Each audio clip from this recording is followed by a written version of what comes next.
कर चुके थे कुछ ना कुछ, ठीक है। हम लोग रासायनिक अभिक्रिया जो अभी तक पढ़े हैं, उस रासायनिक अभिक्रिया में हम लोग प्रकार पढ़ेंगे कि किन स्थिति में इस प्रकार से जो है अभिक्रिया करता है। तो सबसे पहले हम लोग पढ़ेंगे संयोजन अभिक्रिया। ये चीज पहले हम जानो, जब भी कोई भी रासायनिक अभिक्रिया करता है, ठीक है, जब भी कोई रासायनिक अभिक्रिया करता है तो अभिक्रिया तभी होता है, या कोई रासायनिक अभिक्रिया में कोई भी तत्व अगर एक दूसरे से मिल रहा या संयोग कर रहा तो वो संयोग तभी करेगा या अभिक्रिया तभी करता है जब उसमें एक धन मूलक और एक ऋण मूलक का तत्व हो। एक धन मूलक का तत्व होते हैं, एक ऋण मूलक का तत्व होते हैं, तभी वह एक दूसरे के साथ अभिक्रिया करता है, ठीक है। अब इसमें जो हम लोग को ध्यान देना है, जैसे देखो यहाँ पर अगर हम कार्बन लेते हैं और फिर ऑक्सीजन लेते हैं, ठीक है, ये बनाता है कार्बन डाइऑक्साइड। क्या बनाता है? Carbon dioxide. या हम लेते हैं कैल्शियम ऑक्साइड, उसके बाद लेते हैं इसमें जल, ठीक है। अगर ये दोनों के साथ अभिक्रिया बनाता है तो बनाता है कैल्शियम हाइड्रा ऑक्साइड, मिल जाता है।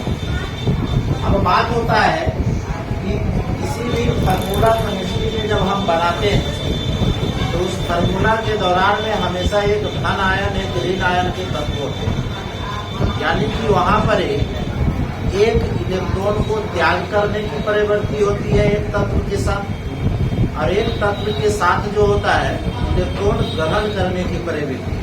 जिसे यहाँ समझो थोड़ा, कार्बन का जो परमाणु संख्या होता है वो कितना होता है? 6 होता है, और ऑक्सीजन का जो परमाणु संख्या होता है वो कितना होता है? 8। हम लोग जानते हैं कि कार्बन के चाहे कोई भी तत्व, कोई भी परमाणु, उस परमाणु के पहली कक्षा में अधिकतम 2 इलेक्ट्रॉन, इसमें भी अधिकतम पहला कक्षा में कितने इलेक्ट्रॉन होंगे? 2 इलेक्ट्रॉन, जो हमेशा चक्कर काटते रहते हैं।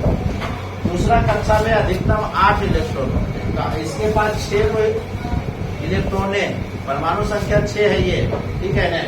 अब बात आता है कि 2 तो पहली कक्षा में, अब 2 पहली कक्षा में है तो बचा क्या? 4 बच गया, नहीं वो बच गया 4। अब इसमें 8 था, 2 बचा गए वो 6, नहीं बचा गए वो 6। तो इसके पास जब 6 है, नहीं इसके पास क्या वो है? 6 है, तो ये क्या करेगा कि किसी ना किसी से एक दूसरे से अगला से क्या करेगा, अगर 2 इलेक्ट्रॉन दान कर देता है अगला, तो इसके साथ 2 इलेक्ट्रॉन बढ़ेगा तो ये 8 को पूरा करेगा, तो ये अपना कक्षा को क्या करेगा? पूरा करेगा, अपनी कक्षा को पूरा करेगा, ठीक है। इसलिए कक्षा पूरा करने के लिए पहली कक्षा में 2 इलेक्ट्रॉन, दूसरी कक्षा में 8 इलेक्ट्रॉन, तीसरी कक्षा में 18 इलेक्ट्रॉन होते हैं। तो वही बात है कि जब भी कोई अभिक्रिया करता है तो उसमें एक धन मूलक एक ऋण मूलक का हमेशा संयोग होता है, तभी वो अगला अभिक्रिया कर पाता है, न तो नहीं कर पाता, ठीक है। तो यहाँ पर एक चीज ध्यान देना है हम लोग को कि जो हम संयोजन अभिक्रिया पढ़ने जा रहे हैं, ठीक है, जो हम संयोजन अभिक्रिया पढ़ने जा रहे हैं, उस संयोजन अभिक्रिया का मतलब होता है कि अगर 2 तत्व मिलकर एक नए तत्व का निर्माण कर देता है, अगर 2 तत्व मिलकर के अगर एक नए तत्व का निर्माण कर रहा है तो इसे अभिक्रिया को हम लोग संयोजन अभिक्रिया करें। जैसे हमारे पास कुछ एग्जाम्पल आए, एग्जाम में भी एग्जाम्पल आए, तो उसको हम कैसे जानेंगे कि कौन संयोजन अभिक्रिया होगा। जैसे अभी हमें जो एग्जाम्पल देंगे वो जरूरी नहीं कि वही रहे, कुछ भी रह जाए, तो उसमें से हमें जांच कैसे करना है कि वो संयोजन अभिक्रिया है। तो ध्यान देना है कि देखेंगे अगर 2 तत्व, जैसे हम लोग ले लिए कैल्शियम ऑक्साइड और ले लिए जल H2, अब देख रहे हैं कि दोनों जो है मिल करके क्या बना लिया? एक नया तत्व बना लिया, ठीक है ना। इसको क्या नया अभिक्रिया करके एक नया है ना पदार्थ बना लिया, जिसको हम कैल्शियम हाइड्रा ऑक्साइड बोलते हैं। तो दो तत्व मिल करके एक नए तत्व का अगर निर्माण कर लेता है तो इसे अभिक्रिया को हम लोग कौन सा अभिक्रिया कहेंगे? संयोजन अभिक्रिया। ठीक है। और जब भी अभिक्रिया होगा तो ये चीज हमेशा ध्यान रखना है कि एक धन मूलक और एक मूलक का तत्व होगा तभी वह अभिक्रिया करता है। ठीक है। अगला होता है वियोजन। क्या होता है? वियोजन। वियोजन मतलब होता है अलग होना। वियोजन मतलब क्या होता है? अलग होना। अलग होना मतलब अगर कोई भी एक तत्व है, अब कोई भी तत्व अगर कोई भी पदार्थ है, ठीक है ना, तो वह पदार्थ जो होता है उसमें जो भी फॉर्मूला हमारा कैरेक्टरिस्टिक आएगा उसमें एक धन मूलक एक ऋण मूलक का तत्व। जैसे इसी को उठा लो, उल्टा एग्जाम्पल अगर ले लेते हैं हम लोग। देखो अगर हमारे पास कैल्शियम हाइड्रोक्साइड है, ठीक है, क्या है? कैल्शियम हाइड्रोक्साइड हमारे पास है। अब इसको हम अलग करते हैं। क्या करते हैं? अलग। तो अलग जब करेंगे तो क्या क्या बनेगा? कैल्शियम ऑक्साइड और प्लस क्या बनेगा? जल। क्या बनेगा? कैल्शियम ऑक्साइड और जल।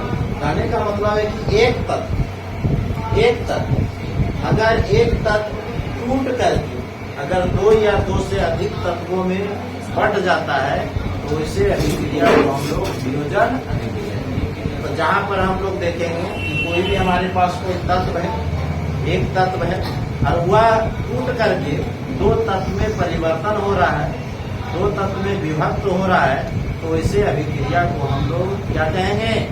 वियोजन अभिक्रिया। ठीक है। वैसे अभिक्रिया को क्या कहेंगे? वियोजन अभिक्रिया।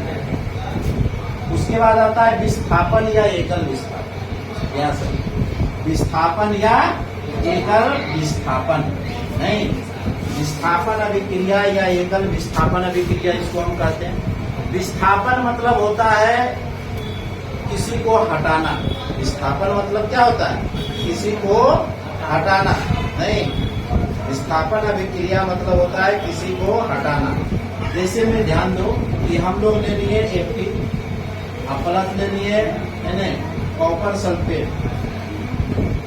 कॉपर सल्फेट, ठीक है, कॉपर सल्फेट ले लिए। उसी तरह यहाँ ले लेते हैं हम लोग Zn और plus SO4 Zn copper sulphate. ठीक है। अब होता क्या है, जैसे यहाँ समझो अपनी कुछ भाषा में, यहाँ तो हम जान रहे हैं कि कल हम शादी विवाह पर जब चर्चा किए थे तो शादी विवाह में है कि एक मेल और एक फीमेल मिल करके जब मिलता है तो उसकी एक शादी विवाह जब हो जाता है तो दोनों साथ में रहना शुरू करते हैं। नहीं तो ये हो गया इसका शादी। ठीक है। अब बोलो जब दोनों शादी हो गया, अगर शादी के बाद दोनों अलग रहना शुरू कर दिया तो समझो कि यहाँ पर जरूर हो गया, जब अलग रहना शुरू कर दिया है तो समझो हो गया होगा तलाक। नहीं मतलब वहाँ जो फिर क्या हो गया, अलग रहना शुरू कर दिया, मतलब हो गया तलाक एक दूसरे। अब बात आता है कि ठीक है कि अगर कोई एक तत्व है, एक लड़का है, एक कोई शादी विवाह वाला जोड़ी है ना, ये लड़का हो गया, ये शादी विवाह वाला जोड़ी हो गया, इसके साथ ये और भी है, समझ जाना वो शादी विवाह वाला जोड़ी है। ठीक है। ए अलग है तो समझ जाना कि वो लड़का है, बी अलग है तो समझ जाना वो लड़की है। अगर क्या हुआ कि अगर इसको ये लड़का है, इसके साथ ही पहले भी ये भी लड़का है और ये भी क्या है, लड़की है, तो जब भी अगर मान के चलो इसके साथ तलाक हुआ होगा, तलाक हुआ है तो ये किसी ना किसी के साथ शादी करेगा। लेकिन शादी जो करेगा, तलाक हुआ है तो अगला जो लड़का है वो इन किया है नया, ठीक है ना, तो वो शादी किसके साथ करेगा, ए के साथ कि बी के साथ? बी के साथ, क्योंकि ये तो लड़का था, ये पॉजिटिव है, ये भी पॉजिटिव है, ये नेगेटिव है, ये पॉजिटिव है, ये नेगेटिव है, ये पॉजिटिव है, ये नेगेटिव है, ये पॉजिटिव है, ये नेगेटिव है, ये पॉजिटिव है, ये नेगेटिव है। ठीक है। अब है कि इसके साथ जब ये क्या है कि इसके साथ ये जोड़ी है, अभी जोड़ी को अगर तोड़ना चाहेगा तो लड़का तो इसके साथ आएगा नहीं, लड़का तो कभी दोस्ती होगा भी तो इसका जोड़ी तो टूटेगा नहीं। जोड़ी कब टूटेगा? जब इस जोड़ी में उस निगेटिव का कोई मैटर है, मैंने उस निगेटिव को अगर हटा दिया, अगर ये इसके साथ शादी कर लिया, मैंने क्या किया कि ए बी को है ए को अलग कर दिया, ए और बी से क्या कर लिया? शादी कर दी। ए और बी से क्या कर दिया? शादी कर दी। कहने का मतलब हुआ ए यहाँ पर ऐसे कर देते, ए है या बी और सी कर देते, मैंने ये भी पॉजिटिव है ये निगेटिव, ठीक है। तो इसमें क्या किया? ए और सी के साथ शादी हो गया, तब बी अकेला बच गया, ए और सी फिर क्या हो गया? शादी कर दिया। ए पॉजिटिव था, निगेटिव के साथ शादी किया, बच गया अकेला कौन? बी। तो बी अकेला रह गया, पॉजिटिव पॉइंट, ठीक है। अब फिर ही पॉजिटिव और निगेटिव साथ में रहना। तो विस्थापन मतलब होता है कि कम क्रियाशील वाले जो तत्व हो, कम क्रियाशील वाले जो तत्व हो, वो क्या करता है? जो कम क्रियाशील वाले, तो यानी इसमें भी पॉजिटिव है, ये भी पॉजिटिव है, ये क्या है? निगेटिव। ये पॉजिटिव है, ये भी पॉजिटिव है, ये क्या है? निगेटिव। नहीं का मतलब ही नहीं हुआ। तो ये क्या करेगा? इसको हटाना, इस जोड़ी को तोड़ना है। तो तोड़ना है कि ये किसके साथ मिल जाएगा? सल्फेट के साथ। तो ये बना लेगा हमारा, कॉपर अलग बन गया, नहीं कॉपर अलग बन गया, और इधर तो पहले इसी को लिख सकते हैं, FeSO4 मिल गया, ये दोनों मिल गया, कॉपर को क्या कर दिया? अलग कर दिया। फिर वही बात, इसमें पॉजिटिव किसके साथ मिलेगा? निगेटिव के साथ मिलेगा। ये बना लिया ZnSO4, अब प्लस में अलग किसको कर दिया? कॉपर को। नहीं, मैंने जब किसी को हटाएगा, चाहे किसी के साथ अभिक्रिया करेगा, तो ये चीज हमेशा ध्यान रखना है कि एक धन मूलक और एक ऋण मूलक। अगर कहीं ये दो को फार्मूला, दो को तत्व यहाँ है, तो समझ जाना कि जो पहले लिखा है वो पॉजिटिव, जो बाद में लिखा गया वो निगेटिव है। क्या है? निगेटिव, ठीक है। ये पॉजिटिव है, ये क्या है? निगेटिव है। नहीं, तो हमेशा ध्यान रखना है कि जब किसी को हटाएगा, जब किसी को हटाएगा, तो ये चीज हमेशा ध्यान रखना है कि कॉपर को ये कम क्रियाशील वाले रहते हैं, ये कम क्रियाशील वाले रहते हैं, और इसको हटा करके ये अपना जगह स्थापित कर लेता है, और कॉपर को हटा के अलग कर देता है। तो विस्थापन मतलब क्या हो गया? अलग कर। तो जहाँ विस्थापन आएगा उसको कैसे हम जानेंगे कि विस्थापन अभिक्रिया है?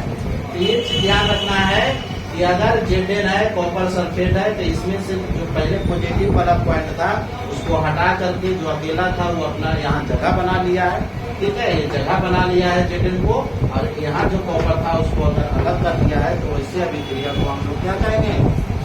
विस्थापन अभिक्रिया, या उसी को हम कहेंगे एकल विस्थापन। एकल विस्थापन। तो क्वेश्चन जो भी बनेगा आपका एग्जाम्पल से ही बनेगा, लिखा हुआ परिभाषा पूछता है ना, लेकिन एकांत को पूछेगा, लेकिन ऑब्जेक्टिव पॉइंट जो आएगा तुम्हारा यही पर ध्यान देना, इसी से बनेगा। अगला है हम लोग का द्वि विस्थापन। क्या है? द्वि विस्थापन में क्या होता है कि AB और एक ले लेते हैं CD, यानी ये पॉजिटिव, ये निगेटिव, ये पॉजिटिव और निगेटिव। जब भी कहीं जोड़ा है तो समझ जाना उसमें पॉजिटिव एक निगेटिव पॉइंट, ठीक है। एक पॉजिटिव पॉइंट है, एक निगेटिव, मैंने एक जो है धनात्मक आयन है, एक ऋणात्मक आयन, ठीक है। तभी वो जो है हमारा वो फार्मूला बन रहा है। अब इसमें है कि धनात्मक और ऋणात्मक जब बन रहा है, तो अब ये दोनों के साथ मान के चलो द्वि विस्थापन मैंने क्या करेगा? दो जोड़ी है, दोनों जोड़ी है, मतलब दोनों शादी विवाह है, नहीं दोनों का शादी विवाह खोल है। अब दोनों को अलग करना है, दोनों का जोड़ी को तोड़ना है। दोनों जोड़ी कैसे टूटेगा? अब लड़का इसका, ये लड़का में दोस्ती होगा तो तभी जोड़ी टूटेगा? नहीं टूटेगा। जोड़ी तभी टूटेगा जब ये लड़का ये लड़की के साथ है ना मिलेगा। अगर इसके साथ अगर दोस्ती हो गया तो ये क्या करेगा कि चलो तलाक दे देगा, कहेगा अगला तुम तलाक दे देते, नहीं ये इसको क्या करेगा? C और D का जो जोड़ी था उसी को तलाक देगा, और ये के साथ क्या करेगा? तो A और D क्या करेगा? फिर मिल जाएगा, फिर अगला शादी कर लेगा। फिर अब बच गया क्या? B का और C बच गया। तो BSc बच गया तो इन्हें भी एक लड़का बच गया, इन्हें लड़की रहेगा, चलो तो हम दोनों अब शादी कर देते हैं, है ना। तो इसमें भी ये पॉजिटिव है, नेगेटिव पॉइंट है, ये पॉजिटिव है, नेगेटिव पॉइंट नहीं। तो द्वि विस्थापन मतलब होता है कि दोनों जगह विस्थापित कर। द्वि विस्थापन मतलब क्या होता है? दोनों जगह विस्थापित कर। जिसे में हम एग्जाम्पल लेते हैं NO2SO4 प्लस BaCl2, ठीक है। चलो ध्यान, अब यहाँ पर हम लोग जानते हैं कि ये पॉजिटिव है, ये नेगेटिव है, ये पॉजिटिव है, ये नेगेटिव। अब इस जोड़ी को तोड़ना है तो टूटेगा कैसे? जब ये पॉजिटिव इस नेगेटिव के साथ मिलेगा तो ये बना लेगा NaCl2 प्लस, फिर अब ये बच गया नेगेटिव, ही बच गया पॉजिटिव, तो ये इसके साथ मिल जाएगा, तो ये बना लेगा BaSO। नहीं, मैंने जब दो जोड़ी को अलग अलग करके, ये इसका पॉजिटिव इसके नेगेटिव के साथ, इसका पॉजिटिव इसके नेगेटिव के साथ अगर विभक्त हो जाता है, बढ़ जाता है दोनों का जोड़ी, है ना, बढ़ करके एक नए पदार्थ, एक नए तत्व का निर्माण कर लेता है, तो इसे अभिक्रिया को हम लोग द्वि विस्थापन कहते हैं, जिसमें दो होकर विस्थापित करते हैं। पहला क्या होगा कि ये होगा तो ये इसके साथ मिल गया, जाकर के विस्थापित हो गया, ये इसके साथ मिल करके विस्थापित हो गया, मैंने इसमें दो जोड़ी को मैंने दो को विस्थापित करे, मैंने नहीं मैंने दो शादी विवाह को क्या किया, अलग कर दिया, नहीं, तो इसी को हम लोग द्वि विस्थापन ये हो गया, द्वि विस्थापन। अगला है उष्मा शोषी अभिक्रिया। उष्मा शोषी की चर्चा हम पहले भी करें। उष्मा शोषी मतलब होता है उष्मा का शोषण करना, मतलब वैसे अभिक्रिया जब दो या दो से अधिक तत्व अभिक्रिया करता है तो अभिक्रिया करने के दौरान में उसको उष्मा की आवश्यकता पड़ती है। जब तक उसे उष्मा नहीं मिलेगा तब तक वो एक दूसरे के साथ अभिक्रिया नहीं करता। मैंने कोई हमारे पास दो गो तत्व, दो गो पदार्थ, अब उस पदार्थ को अभिक्रिया कराना चाहेंगे, अभिक्रिया कराना चाहेंगे तो जब तक गर्म नहीं करेंगे, जब तक गर्म नहीं करेंगे, जब तक उसको उष्मा नहीं देंगे तब तक वो अभिक्रिया नहीं कर पाएंगे। तो वही कहता है कि उष्मा शोषी अभिक्रिया हम उसको कहेंगे जब दो या दो से अधिक तत्व के साथ उष्मा का शोषण होता है, उष्मा ग्रहण करता है, उसमें उष्मा दिया जाता है, तब वह अभिक्रिया करके एक नए पदार्थ बना लेता है, तो इसे अभिक्रिया को हम लोग कौन सा अभिक्रिया कहेंगे? उष्मा शोषी अभिक्रिया। अगला है उष्मा क्षेपी। क्षेपी मतलब होता है उष्मा, क्षेपी मतलब बाहर निकाल, कि जब कोई भी दो तत्व या दो पदार्थ नहीं, जब वो दो या दो से अधिक भी रह सकता है, जब वो अभिक्रिया करता है तो करने के बाद उसमें उष्मा का क्या होता है? वियोजन होता है, मैंने उष्मा उससे निकलता है। जब दोनों अभिक्रिया करने लगेगा, अभिक्रिया करने के बाद उसमें उष्मा उत्पन्न होगा। जैसे मैं देख लूं, हम लोग चूना के बारे में जानते हैं। चूना को जब जल में डालते हैं, चूना को जब जल में डालते हैं तो डालने के बाद वो बना लेता है। हम लोग जानते हैं कि चूना जल का अभी भी एग्जाम्पल हम लिए थे, कैल्शियम ऑक्साइड और जल, है ना, जल जब ये डालते हैं तो डालने के बाद कैल्शियम हाइड्रोक्साइड बनाता है और साथ में ये उष्मा भी उत्पन्न करता है ना। जब हम लोग चूने को देखेगा कभी गौर से, तो कभी नहीं देख मिला होगा उसने देखने के लिए, क्योंकि आजकल की जो मार्केट में हमारे सेम और पेंट का उपयोग ज्यादा होता है। चूने का उपयोग अब हम लोग घरों में कम करते हैं। पुराने दीवार में अभी पेंट किया जाता है ना, लेकिन जो भी हम ये सब दीवार जो पेंट हुआ है घर में, है ना, तो सब अब पेंट का उपयोग करते हैं, चूने का उपयोग बहुत कम करते हैं। लेकिन अभी भी कुछ लोग, कुछ घर ऐसे हैं जो चूने का ही पेंट होते हैं, ठीक है, या पुराने जो बिल्डिंग है वो भी चूने का भी प्रयोग करते हैं। तो चूना जो होता है पहले सूखा हुआ खल्ली टाइप का, नहीं, जब उसमें जल डालते हैं तो जल डालने के बाद जब दोनों मिलता है तो उसका बदल जाता है कैल्शियम हाइड्रोक्साइड। जब ये बदल जाता है तो बदलने के बाद देखेगा वो गर्म और उष्मा उत्पन्न होता है, तो उसी को कहते हैं उष्मा क्षेपी। कि जब दो पदार्थ मिल करके, है ना, मिल करके एक नए पदार्थ का निर्माण करता है और साथ में उसमें ऊष्मा का क्या होता है, निर्माण होता है, तो वैसे अभिक्रिया को हम लोग कौन सा अभिक्रिया कहेंगे, ऊष्मा क्षेपी अभिक्रिया। इसके बाद दोनों हो गया हमारा।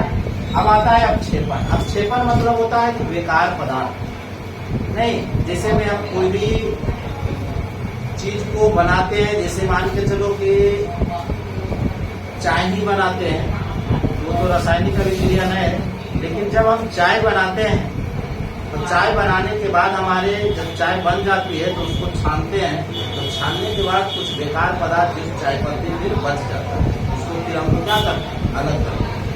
ठीक है, तो वही होता है कि जब दो या दो से अधिक पदार्थ मिल करके एक नए पदार्थ का निर्माण करता है और साथ में उसमें अपक्षेपण मतलब बेकार पदार्थ बच जाता है, तो वैसे अभिक्रिया को हम लोग अपक्षेपण अभिक्रिया कहते हैं। ठीक है, उस अभिक्रिया को क्या कहेंगे, अपक्षेपण अभिक्रिया। अगला है उदासीनीकरण। उदासीनीकरण अभिक्रिया जो होता है जब अम्ल और क्षार, एसिड और बेस, ठीक है, जब अम्ल और क्षार को मिला दिया जाता है तो मिलने के बाद वह अभिक्रिया को हम लोग उदासीनी अभिक्रिया करते हैं। इसलिए कि जो अम्ल है, इसके साथ अगर आप क्षार मिला देते तो मिलने के बाद, है ना, मिलने के बाद ये उदासीन बन जाता है। क्या बन जाता है, उदासीन। माने ना ही इसमें अम्ल की मात्रा रहती है ना क्षार की मात्रा रहती है, ये उदासीन बन जाता है। तो ऐसे अभिक्रिया को हम लोग उदासीनी अभिक्रिया कहते हैं। इसीलिए हमारे शरीर में ये Cl अम्ल पाया जाता है, हाइड्रोक्लोरिक अम्ल की मात्रा पाई जाती है। पूछा जाता है कि मानव शरीर में कौन सी अम्ल की मात्रा मौजूद होती है, तो हाइड्रोक्लोरिक अम्ल की मात्रा मौजूद है। वो हमारे पाचन की क्रिया में क्या करती है, मदद करती है। क्या करती है, मदद करती है। कभी कभी क्या होता है कि हमारे पेट दर्द शुरू हो जाता है। जब पेट दर्द शुरू हो जाता है तो हमारे अम्ल की मात्रा बढ़ जाने से भी हमारे शरीर में पेट दर्द शुरू हो जाता है। अब उस अम्ल की मात्रा को कम करने के लिए क्षार मिलाया जाता है। क्षार मिला देते हैं तो इसको क्या करता है, उदासीन कर देता है। और जो उदासीन कर देगा तो वो दर्द वाला जो हमारे प्रॉब्लम है वो ठीक हो जाएगा। हम लोग जो मुंह धोते हैं, टूथपेस्ट का जो उपयोग करते हैं, मार्केट में अलग अलग कंपनियों का बहुत सारे टूथपेस्ट का उपयोग हम लोग करते हैं। हम मुंह क्यों धोते हैं, दांत को साफ करने, दांत को ही साफ करने के लिए करते हैं ना। दांत में जो हमारे काई बैठती है पीलेपन का, वो किसके कारण बैठता है, वो अम्ल के कारण। हमारे मुंह में लार में टाइलिन नामक एंजाइम पाया जाता है। ठीक है, वो पाचन की क्रिया में मदद करता है और वह एक अम्ल होता है। हमारे मुंह में हमेशा अम्ल की मात्रा जो रहती है उसके कारण हमारे मुंह में दांतों में काई बैठ जाती है। अगर 2-4 दिन नहीं धोएगा तो दांत पीला पीला हो जाता है। तो उस पीलेपन को, उस अम्ल को हटाने के लिए हम किसका उपयोग करेंगे, क्षार का। इसीलिए जो बना हुआ जो जितने भी पेस्ट होते हैं उसमें क्षार की मात्रा, मैंने अम्ल को कम करना है तो क्षार मिलाइए, क्षार को कम करना है तो अम्ल। ठीक है, दोनों को अगर मिला दीजिए तो दोनों एक दूसरे से उदासीन कर देता है। इसीलिए वो हमारा उदासीन मतलब ना ही इसमें अम्ल की मात्रा रहती है ना ही उदासीन की क्षार की मात्रा, ये उदासीन। इसीलिए उदासीन अभिक्रिया हम उसको कहते हैं जब अम्ल और क्षार मिल करके है न जो नया पदार्थ बनाता है तो उस अभिक्रिया को ही हम लोग रासायनिक ग्रहण क्रिया कहते हैं। ठीक है।